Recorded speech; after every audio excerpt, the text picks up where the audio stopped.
Welcome back. Well, many recent demonstrations and events around the country, even around the world, have spearheaded conversations. And at Wish TV, we're giving leaders and the community an opportunity to share their voice. We call the series We Stand Together. Tonight, we bring in Rebecca Sutton, the president of Leadership Indianapolis. She says we can't address these critical issues unless we start speaking to one another about them honestly. Here is her story. Within the city of Indianapolis lies the home to many groups and organizations. In this building on North Alabama Street is the home of Leadership Indianapolis, helping develop the leaders of tomorrow. It's an initiative that connects and inspires volunteer leaders from all over. Rebecca Sutton is the president of Leadership Indianapolis, and for her, the work has no limit. As she says, their mission is to educate, inspire, connect, and mobilize to strengthen, and she has the passion to get it done. This has actually been a high priority for our organization for quite some time, even before the most recent events started unfolding. And so internally, one of the things we've been focused on for the last few years is really making sure that in our hiring practices, we are thoughtful about making sure that there's broad representation on our staff.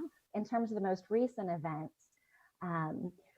what we've tried to do is what we do in all of our programs, which is continue to bring people together to have honest, in-depth conversations about really challenging and important issues. So we've been gathering some of our alumni together because they work in different sectors.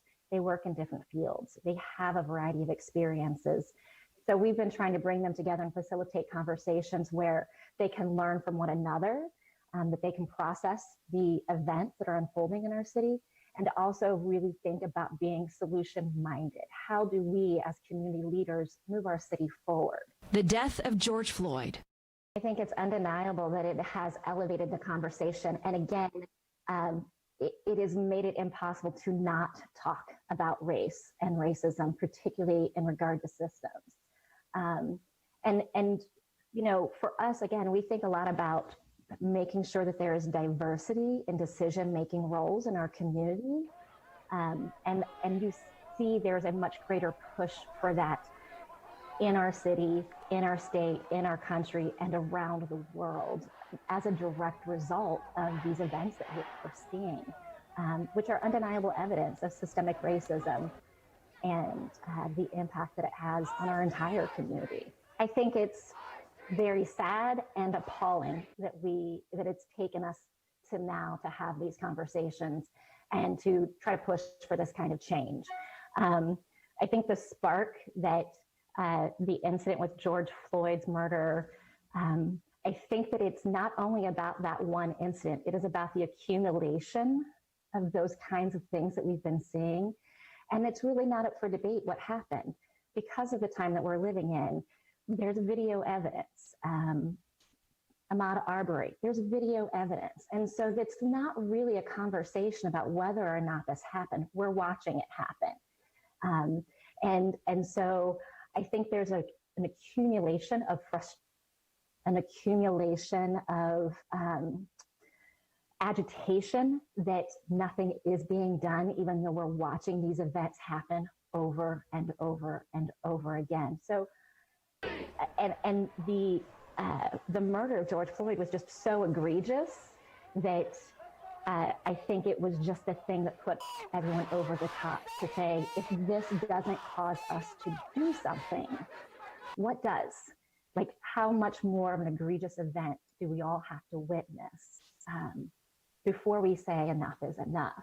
It's within these walls that many times movement goes unnoticed for these individuals as they try to build a better community, incorporating programs such as Opportunity Indianapolis, Civic Boot Camp, and much more. So in our programs, we've always tried to be very intentional about bringing together a very diverse group in terms of lived experience, perspective, sector, all of that. So really staying very committed to that in all of our programming.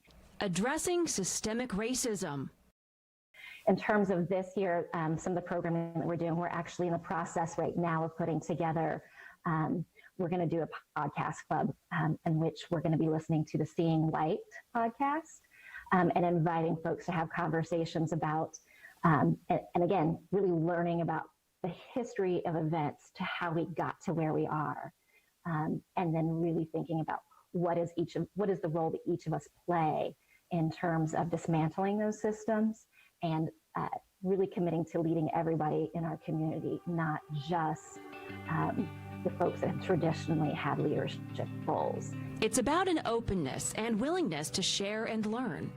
As a team, we've made the commitment to making sure that at least 50% of the people that we are highlighting in the convo are people of color, and particularly putting an emphasis on Black men to try to make sure that there are images of Black men as leaders in our community, as positive contributors to our community, to try to counteract the unfortunate common narrative, which is usually comprised of mugshots and negative stories.